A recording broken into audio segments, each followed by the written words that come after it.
Hoje nós temos a exposição do nosso amigo e trabalhador da casa, André.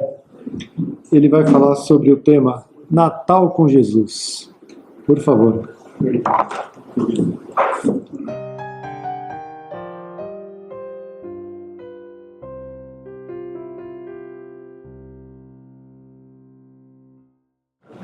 Caros amigos, uma boa noite a todos.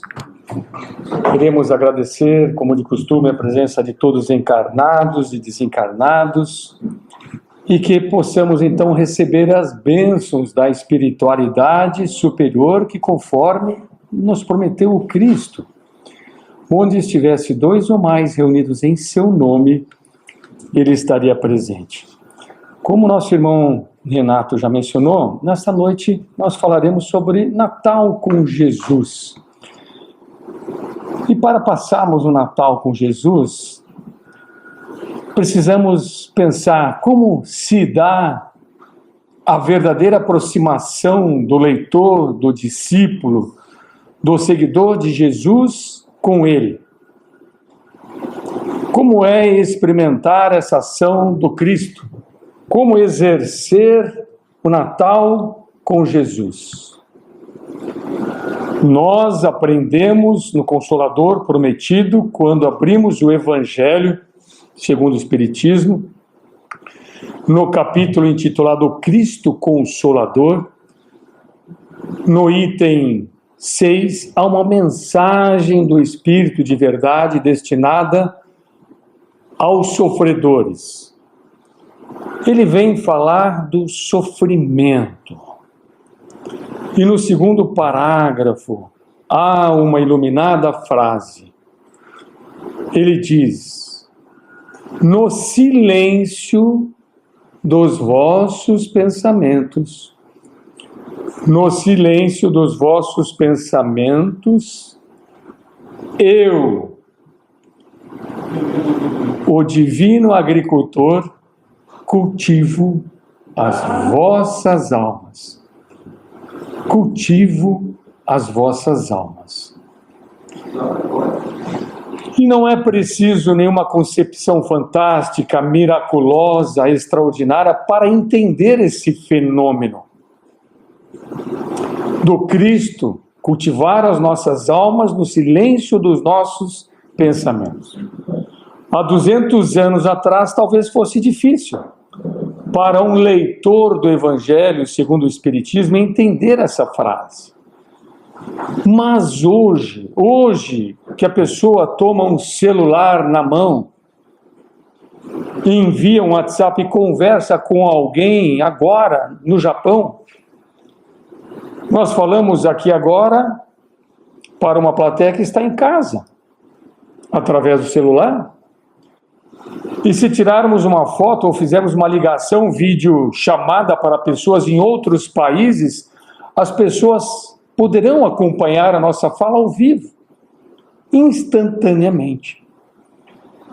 Você pode assistir um programa de televisão em qualquer lugar do mundo. E por que não, então, o Cristo, de suas esferas divinas, não poderia acessar o nosso pensamento?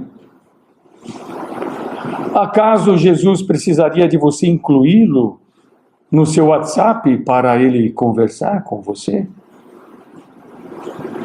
Será necessário comprar talvez um Motorola, um iPhone e presentear Jesus? Não. Pelo pensamento, ele sonda a intimidade de cada um de nós. Pelo pensamento, ele acompanha a vida, as experiências e os testemunhos de cada um de nós. A questão aqui não é a capacidade do Cristo em nos supervisionar. O ponto importante é a nossa capacidade de receber-lhe as influências. Será que estamos abertos e sensíveis à percepção da influência dele em nós? Será que somos capazes de fazermos um silêncio espiritual realmente genuíno para que o Cristo possa nos orientar? Para que a gente não faça mais besteiras e cometemos equívocos? E se Ele o fizesse? E se nós atingíssemos um silêncio da alma tão profundo que fôssemos capazes de ouvi-lo, de vê-lo, o que aconteceria? Bom, vamos contar uma história. Essa história é de Henry Longfellow. Está no livro Pontos e Contos, psicografado por Chico Xavier, ditado pelo Espírito Irmão X. E nessa história, logo na introdução do livro,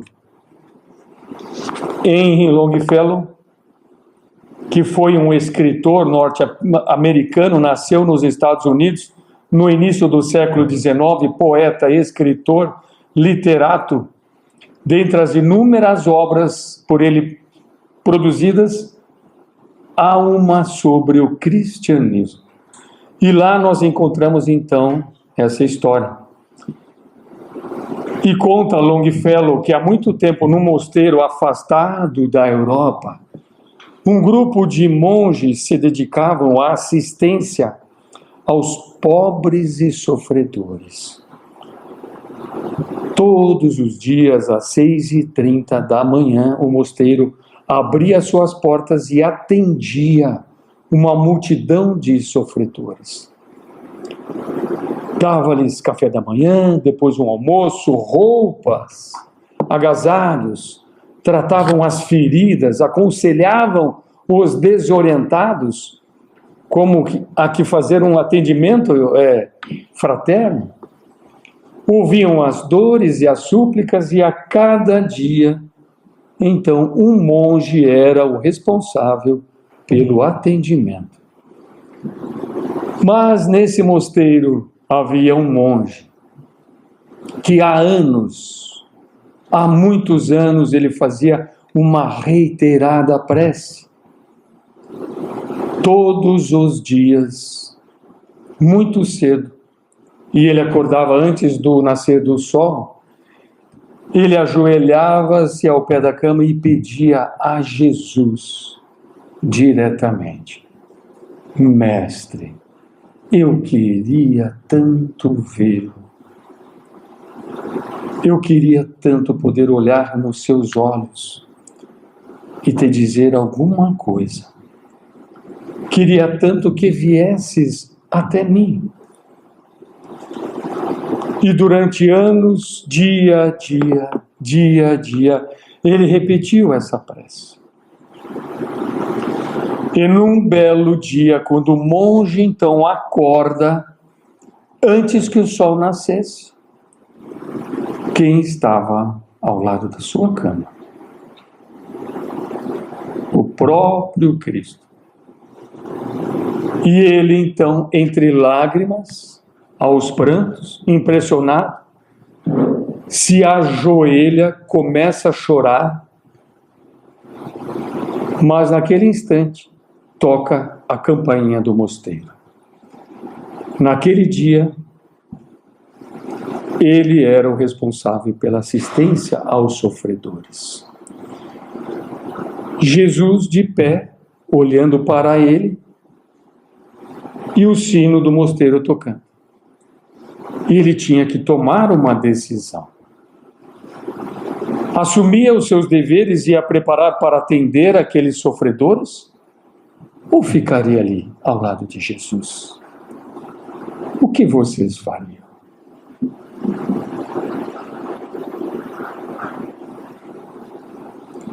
Ele então, homem envelhecido e habituado ao cumprimento do dever, espiritualizado no trabalho de amor junto aos sofredores, deixou Jesus e foi atender um por um. mas com seu coração amargurado. Porque o que ele havia pedido por anos e anos a fio, a presença pessoal do Cristo, e ele havia conseguido, mas as circunstâncias da vida não permitiram que ele usufruísse aquele momento. E ele então atende com a cordialidade, com a bondade que lhe eram peculiares, atende a todos. E quando termina então as suas atividades, ele volta para os seus aposentos cabisbaixo, triste para o seu aposento. E quando ele abre a porta, para sua surpresa, lá estava Jesus, aguardando por ele. Ele, naquele momento, não sabia se ria, se chorava. Ajoelhou-se e Jesus lhe disse o seguinte: meu irmão, se você tivesse ficado aqui, eu teria fugido, eu teria ido embora. E essa história trata um pouco do caráter de Jesus, do seu caráter. O Cristo, nosso modelo e guia, tem uma personalidade forte. Ele tem um amor imenso pelos sofredores. Ele conta com cada um dos seus seguidores num trabalho de formigas para erradicarem o mal do mundo. Não pede a ninguém que faça milagres, que transforme o mundo, pede apenas que cada um de nós transforme a si mesmo e atue onde Deus lhe colocou. Que faça o melhor onde você estiver. Porque não se trata de quantidade, é de qualidade. Não será uma pessoa fazendo todo o trabalho, seremos milhões dividindo a tarefa. Milhões, cada um pouquinho, cada qual um pedacinho, mas harmonizados e sintonizados com o Espírito do Cristo. Sintonizados com o seu caráter, com a sua postura, com a posição do Cristo diante do mundo. E onde alcançar essa posição? Onde descobrir? Vamos fazer como os monges? Orar alguns anos pedindo que Jesus venha? Eu tenho medo. Vai que ele vem e me vê e fala alguma coisa para mim. Ele é forte, exigente. Será que eu estou preparado para amar o quanto ele espera que eu ame? Bom, a verdade é que nas páginas do Evangelho sentido e vivido, pensado e meditado, nós temos acesso ao Cristo. Porque o Evangelho é o livro da vida, como nos diz o Espírito Humberto de Campos. Nesse livro Pontos e Contos, psicografado por Chico Xavier, ditado por Humberto de Campos, o irmão X, em 3 de outubro de 1950. E nesse livro estão os divinos pontos e contos que orientam a nossa marcha. E não poderia ser de outro modo. É por essa razão que nós vamos propor hoje, nessa noite, uma parábola.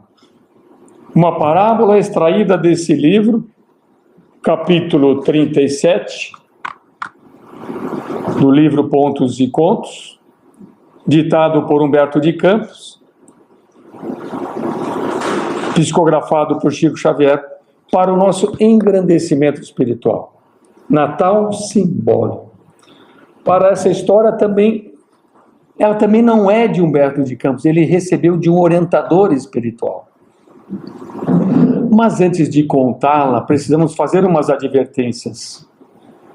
Algumas advertências. Durante muito tempo nós acreditamos que o Evangelho fosse 4 livros e que o Evangelho pudesse ser comprado em livrarias bíblicas, porque eu acreditava que o Evangelho fosse um livro escrito por palavras humanas, por seres humanos. Acreditava nisso. O Evangelho, meus irmãos, é Jesus, é Ele. Ele é o Evangelho. Porque o Evangelho é uma boa notícia. Então, o que são os livros? São biografias de pessoas que conviveram com a notícia. Pessoas que viveram durante um tempo ao lado da Boa Nova, que é o Cristo. Conversaram com a Boa Nova, abraçaram a Boa Nova, choraram nos ombros da Boa Nova, foram consolados pela Boa Nova, foram esclarecidos pela sabedoria da Boa Nova. A Boa Nova é Jesus. É Ele, então, quando você abrir os livros. E não fique só na letra. Procure o Cristo por detrás da letra. Nós sabemos que os movimentos religiosos no planeta são importantes, porque eles são experiências educativas do Espírito. Sabemos que hierarquia e a disciplina são importantes. São importantes em qualquer lugar, seja numa igreja católica, numa evangélica, numa seara espírita. Não é mesmo? Porque ninguém realiza nada de valioso sem ordem. Sabemos que os conhecimentos mais importantes de cada crença são também importantes, porque ensinam às pessoas os primeiros passos para a reflexão religiosa.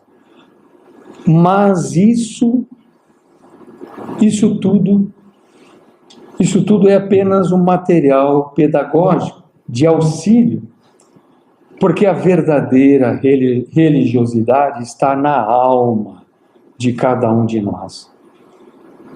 Ela é uma experiência espiritual pessoal, intransferível, divina, é uma construção interior. E podemos constatar isso através de 2 historinhas, o qual pedimos permissão para contarmos. Quando Francisco de Assis percebeu que o seu tempo na Terra estava começando a chegar ao fim, ele então reúne os monges franciscanos e dá uma orientação para eles. Ele diz assim: vão, percorram a Europa e preguem o Evangelho. Percorram a Europa e preguem o Evangelho. E aí ele complementa, e aqui resume tudo. Se necessário for, utilizem palavras. Porque do que adianta eu sair por aí lendo o Evangelho, falando aos cantos e às direitas, se eu não colocar em prática? Ou seja, a Boa Nova é um ser, é uma pessoa, mas essa pessoa não é uma pessoa comum, essa pessoa é guia e modelo. E a maior pregação que pode ser feita do Evangelho é seguirmos Jesus, tentarmos ser como Ele, viver como Ele viveu. Então nós poderemos falar aqui por horas, gritar o nome de Jesus, Jesus, Jesus, durante 24 horas. Seria pouco, muito pouco. É necessário, mas é pouco. É fundamental, mas é muito pouco. A verdadeira apresentação do Evangelho se dá com a nossa vida. Foi por essa razão que lá, na mesma igrejinha de Francisco de Assis, eles resolveram fazer uma experiência. Iriam ficar 1 semana em jejum, fazendo orações. Naquela época, hoje o jejum está em pauta, né? Como é que chama, Nutri? Dr. Baracate, então, que eu diga, né? Jejum intermitente, Então, Francisco de Assis decidiu 1 semana de jejum, fazendo orações, Já imaginou uma semana sem comer? Eu não aguentava. Fazendo orações e os trabalhos de assistência, porque eles não ficavam só rezando, eles auxiliavam. Passou o primeiro dia, tinha monge já cambaleando. Passou o segundo dia, o terceiro, o quarto. O quinto dia era um silêncio no mosteiro. Ninguém tinha força, mas nem para falar. E naquela noite, então, todos foram dormir mais cedo, depois de longas orações. E depois de um dia longo de assistência aos sofredores. E no meio da noite, um monge começou a chorar, um franciscano. Começou a chorar como uma criança. Ele chorava e todos os franciscanos ficaram assustados. E Francisco de Assis se levantou da cama e foi lá ver o que estava acontecendo, foi conversar com ele. Ô irmão, o que foi? O que aconteceu? E ele chorando, Pai Francisco, é assim que chamavam ele. Eu não aguento mais. Eu preciso comer um franguinho. Acho que na época eu comia muito franguinho, né? Eu preciso... O pessoal mais natural, me desculpe, né? Talvez fosse hoje a abobrinha, né? Eu não aguento mais. Eu preciso muito comer um franguinho.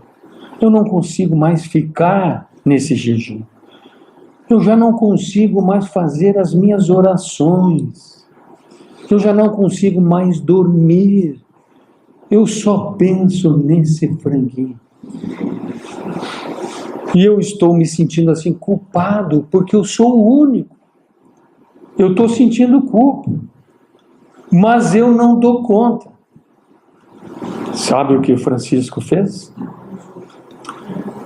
Falou para o monge assim, meu irmão, troca de roupa. Trocou de roupa. Nos encontramos na cozinha, daqui 2 minutinhos. Ele, Francisco de Assis, cozinhou o franguinho para o monge. Bem gostosinho, assim, umas batatinhas. Já está ficando aqui todo mundo já com fome, né? Mas daqui a pouquinho já vão para casa. Aquele cheiro de franguinho espalhou pelo mosteiro, foi uma choradeira geral. E mais, e agora que vem, olha só, a lição está aqui, ó. Francisco de Assis sentou-se e comeu frango com seu amigo. Ele, Francisco de Assis, quebrou o seu jejum, quebrou a sua disciplina, a regra, mas não quebrou o seu amor por seu semelhante. Porque os nossos ideais não podem, não devem ser maiores que o nosso afeto.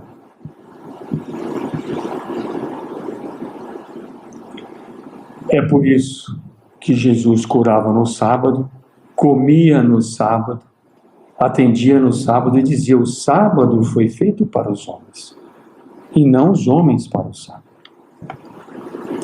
As pessoas estão acima, elas são mais importantes do que regras. Pelo menos naquele momento. É claro que as regras e a disciplina são importantes. Mas o que nós vemos hoje em dia, seja no ambiente de trabalho, seja numa igreja católica, num templo evangélico, numa casa espírita, muitas vezes nós colocamos as regras acima das pessoas. Acima. As pessoas estão acima, elas são mais importantes do que regras. Então, naquele momento, esse monge entendeu o que era o Cristo. Porque ele pôde sentir a presença do Cristo na conduta de Francisco de Assis. E essa foi a maior pregação de evangelho que ele teve na vida, comendo um franguinho. Essa é a lição.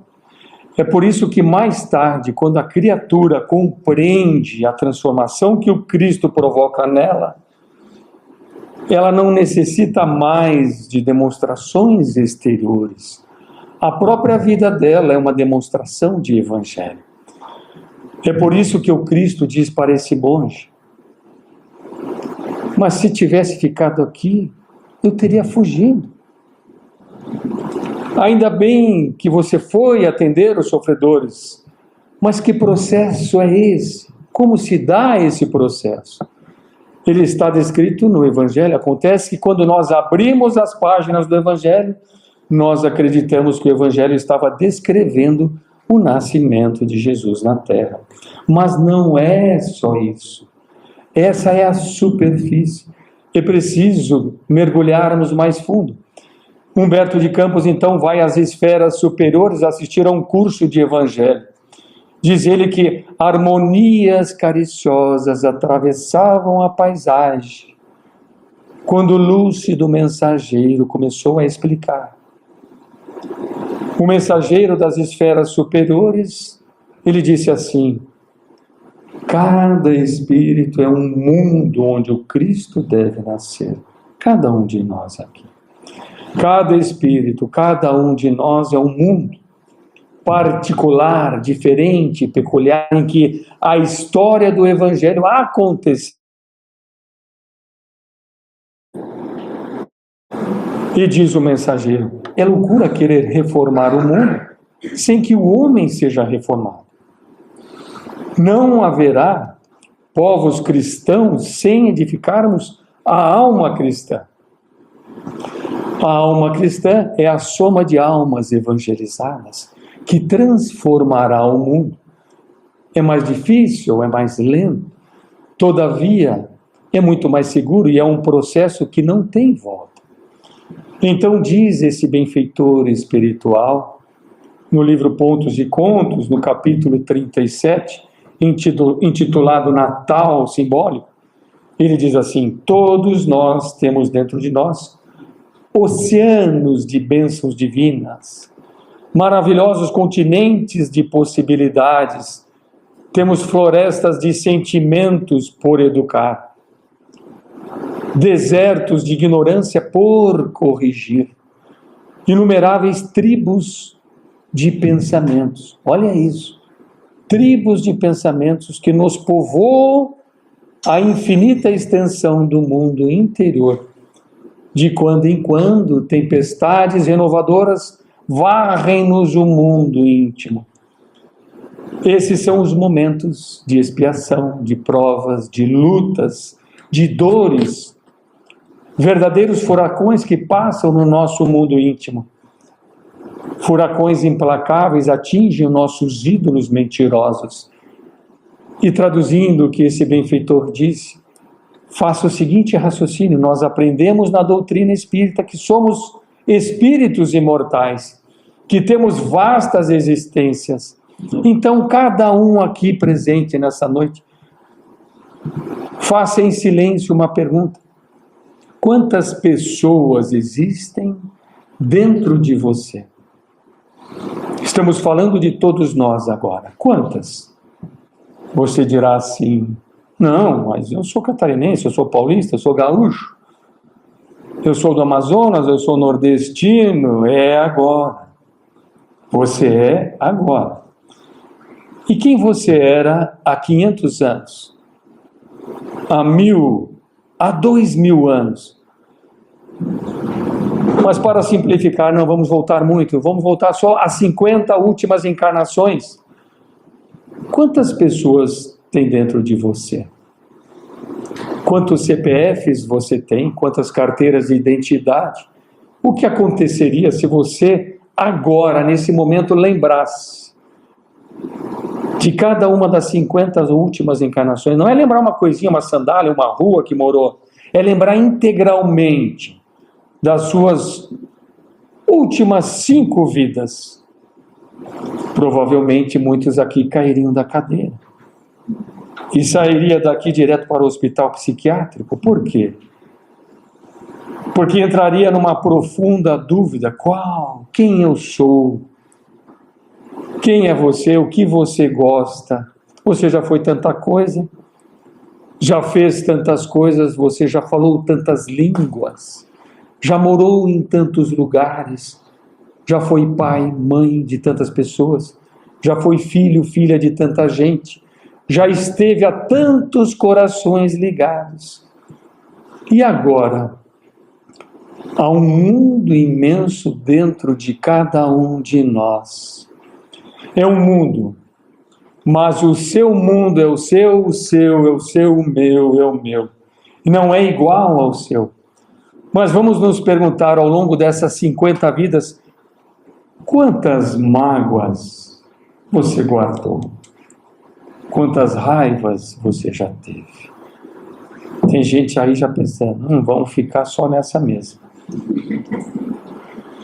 Quantas frustrações, quantas decepções, quantas traições, quantos abandonos, quantas alegrias, também quantos encontros, quantas despedidas, quantos nascimentos, quantas mortes, quantos recomeços, quantos fins você já viu. E esses sentimentos estão todos aí. E quando você vive uma experiência, essa experiência toca em todos esses sentimentos seus. É uma floresta de sentimentos esperando para serem educados. Tem muita coisa aí dentro. E é nesse mundo que o Cristo vai nascer. E como Cristo vai nascer em nós? Dentro de nós ocorre um processo espiritual a cada dia, todos os dias. É assim que narrava o benfeitor do conto. Em todas essas vidas, em quantas delas o egoísmo foi o nosso condutor. Em inúmeras vidas, o egoísmo, a visão exclusivista da vida, a defesa única dos nossos interesses, ainda que as pessoas ao nosso redor estivessem sofrendo, para garantir a realização do meu gozo apenas, do meu propósito exclusivista. Fazendo uma análise, nós percebemos que o nosso mundo íntimo é dividido em reinados. Existem reis egoístas dentro de nós, mas é verdade. Todos também contamos com experiências de êxito, de sucesso, de crescimento. E nas palavras do apóstolo Paulo, ele diz: graças a Deus, já somos o que somos. Todos nós estamos vivendo a nossa melhor fase, a nossa melhor reencarnação. Já fizemos as conquistas, e todas essas conquistas, todas essas ideias do bem, da disciplina, do amor, da justiça que estão dentro de nós, são uma preparação, um ensaio desse Cristo que irá um dia nascer dentro de cada um de nós. Esses ideais nobres são uma preparação para esse nascimento do Cristo interior. Devemos sempre nos perguntar: quais valores dentro de mim permitirão a chegada do Cristo no meu mundo íntimo? O que preparou o caminho? Quais conselhos a minha consciência deu para que eu pudesse endireitar o meu trajeto, refazer o mal feito, restaurar, reparar o mal cometido? Todas as experiências com a lei de Deus de causa e efeito, todos os resgates tiveram essa função pedagógica de me ensinar quais caminhos eu não deveria mais tomar. Porque enquanto a criatura insiste na rebeldia espiritual, não basta resgatar. Ela resgata e volta a cometer o mesmo erro. Às vezes com as mesmas pessoas. E vai repetindo experiências. Por isso que nada é por acaso para a doutrina espírita. As pessoas familiares estão juntos, não é à toa. Os colegas de trabalho, os colegas na casa espírita, nada é por acaso. Todas são oportunidades de refazimento, de praticar o perdão, o amor. Sofrer, então, meus irmãos, não é garantia de iluminar-se. Quantas pessoas sofrem na revolta? Quantos sofrem no desespero? Quantos, em nome do sofrimento, abandonam as suas posições e desertam dos deveres? O sofrimento somente ilumina quando recebido com resignação. É aquela historinha assim, aceita que dói menos. Quando aproveitado nas suas lições dolorosas, eles são, sim, uma preparação. E caminhando então para a finalização, que possamos todos nós olharmos para o nosso mundo íntimo e percebemos que só nascerá o Cristo em nós quando fizermos uma avaliação dos nossos valores. Isso poderá vir depois de uma tremenda dor, depois de um tremendo sofrimento, ou depois de um longo processo de amadurecimento. Esse processo de maturação vem também da experiência, mas pode vir pelo sofrimento. A maioria de nós evoluímos pela dor. Depois de uma dolorosa provação, uma dolorosa expiação, nossos quadros de valores é colocado em xeque. Porque nos diz Emmanuel, mentor do Chico, quem está em queda espiritual quase sempre está sorrindo.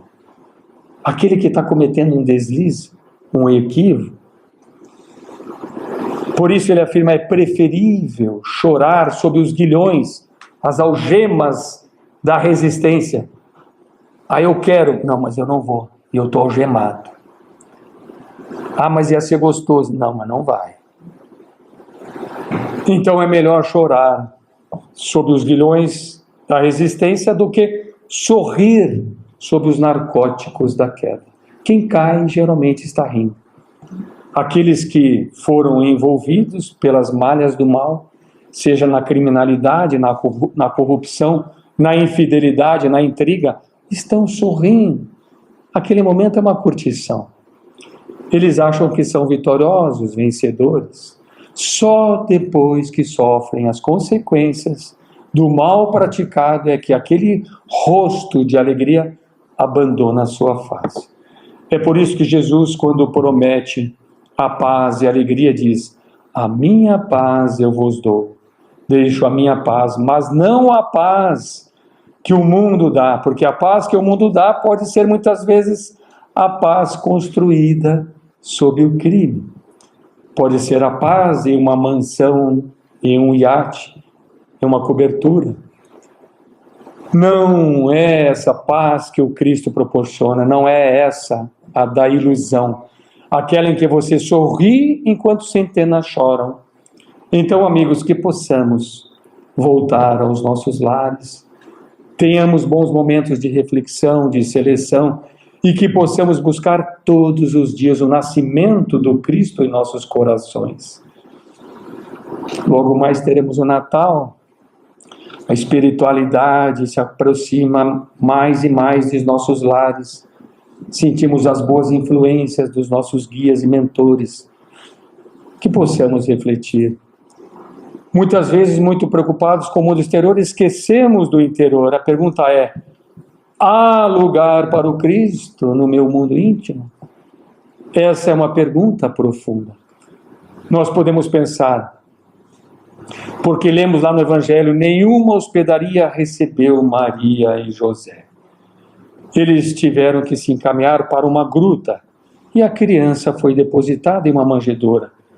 Era o que tinha. Então Jesus nasce assim, meio que de improviso, como um intruso. Sabe por quê? Porque chega aquele colega da casa espírita, aquele de difícil trato, ou aquele parente difícil, e te fala um desaforo, e tem então 50 encarnações em que você está acostumado a revidar. É tomar lá da cá, não leva o desaforo para casa. E é na mesma moeda. Aí o que dá vontade de fazer? Dá vontade de dizer cobras e lagartos para esse parente ou esse colega da casa espírita, não é mesmo? Mas aí você olha para o bebezinho na manjedoura, que está começando a nascer em você, e ele te pede assim: fica em silêncio, deixa para lá. Mas aí você contorce, parece até que está com uma pedra no rim. Você vira, retorce, não aguenta. Por quê? Porque ainda não há lugar para o silêncio diante da ofensa no nosso mundo íntimo. Nós não estamos acostumados com isso. Esse não é um valor construído ainda em nós. Ainda não tem lugar. Mas quando nasce a criança, é numa noite. E nós podemos dizer noite, treva imensa, mas não sem estrelas. Havia uma estrela, havia uma luz. E muitas vezes nas situações mais extremas de sofrimento ou de fim, de término, por exemplo, de um relacionamento, de experiência, que nós vamos reconhecer a força do Evangelho. Vamos nos curvar diante da grandeza do amor. Quantos de nós, ao longo de uma existência inteira, tomamos o passe, lemos o livro espírita, estudamos, vamos a palestras, visitamos os sofredores. Ah, mas eu entrego cesta básica. Quem vê pensa, já é um anjo, né? Já está a caminho. Mas a gente acreditava que o poder mesmo estava no dinheiro. E aí você começa a viver experiências, doenças vão levando os seres amados. Você vai vivendo dificuldades e o dinheiro não ajudou em nada. Não resolveu nenhum dos seus problemas. E você olha para aquela estrela, a estrela da consciência apontando para a nossa origem espiritual, para a nossa morada espiritual. E aí nós percebemos que é nessa noite, uma noite de experiência evolutiva, que a criança nasce. Esse Cristo interior, e aí ouvimos as vozes que quando Cristo nasce, narra o Evangelho. Um coro de entidades angélicas diz: glória a Deus nas alturas, paz na terra e boa vontade para com os homens. Agradecemos por esse ano maravilhoso que passamos juntos, a oportunidade da casa e nos conceder o estudo e o trabalho. Porque sempre, tudo que foi dito aqui serviu primeiramente para quem falou, pois o ouvido mais perto da minha boca é o meu. Uma boa noite a todos e muita paz. Muito obrigado.